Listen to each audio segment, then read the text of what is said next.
ನಮಸ್ಕಾರ ಆತ್ಮೀಯ ಕನ್ನಡದ ಬಂಧುಗಳೇ, ಇಂದು ನಾವು ನಮ್ಮ ಮೈಸೂರು ಉದಯವಂತ ಕನ್ನಡಿಗರ ಬಳಗದಿಂದ ಮಾನ್ಯ ಜಿಲ್ಲಾಧಿಕಾರಿಗಳಿಗೆ ಮನವಿಯನ್ನು ಮಾಡಿದ್ದೇವೆ. ಈ ಮನವಿಯ ಉದ್ದೇಶ ಮೈಸೂರು ಜಿಲ್ಲೆಯಲ್ಲಿ ಕೆರೆ ಕಟ್ಟೆಗಳ ಅಭಿವೃದ್ಧಿ ಮಾಡಬೇಕು, ಕೆರೆ ಕಟ್ಟೆಗಳ ಹೂಳೆತ್ತಿಸಬೇಕು, ಕೆರೆ ಕಟ್ಟೆಗಳನ್ನ ಯಾರೆಲ್ಲ ಅಕ್ರಮವಾಗಿ ಆಕ್ರಮಿಸ್ಕೊಂಡಿದ್ದಾರೆ ಅವ್ರ ಮೇಲೆ ಕ್ರಿಮಿನಲ್ ಕೇಸ್ ಹಾಕಿ ಕೆರೆ ಕಟ್ಟೆಗಳನ್ನ ಸರ್ಕಾರದ ಸುಭದ್ರಿಗೆ ವಹಿಸ್ಕೋಬೇಕು. ಕೆರೆ ಕಟ್ಟೆಗಳು ಇಲ್ಲದೆ ಇರೋದ್ರಿಂದ ಇವತ್ತು ಪ್ರಕೃತಿ ವಿಕೋಪಕ್ಕೆ ಹೋಗಿ ಜಲಪ್ರಳಯ ಆಗ್ತಾ ಇದೆ, ಭೂ ಕುಸಿತ ಆಗ್ತಾ ಇದೆ, ರೈತರಿಗೆ ಸರಿಯಾದ ಸಂದರ್ಭಕ್ಕೆ ಮಳೆ ಆಗ್ತಾ ಇಲ್ಲ. ಈ ಮಳೆ ಆಗದೆ ಇರೋದ್ರಿಂದ ಇವತ್ತು ದಿನಬಳಕೆ ವಸ್ತುಗಳ ರೇಟು ಗಗನಕ್ಕೆ ಹೋಗ್ತಾ ಇದೆ.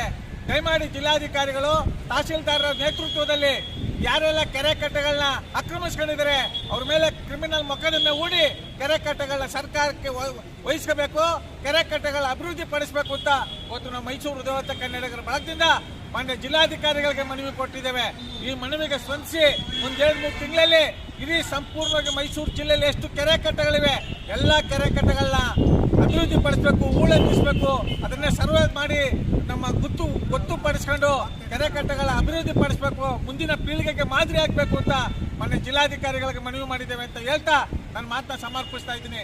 ಜೈ ಕನ್ನಡಾಂಬೆಗೆ, ಜೈ ಕನ್ನಡ ಮಾತೆಗೆ, ಜಗನ್ಮಾತೆ ಚಾಮುಂಡೇಶ್ವರಿಗೆ, ನಾಲ್ವಡಿ ಕೃಷ್ಣರಾಜ ಒಡೆಯರ್ಗೆ ನಮಸ್ಕಾರ, ಧನ್ಯವಾದಗಳು.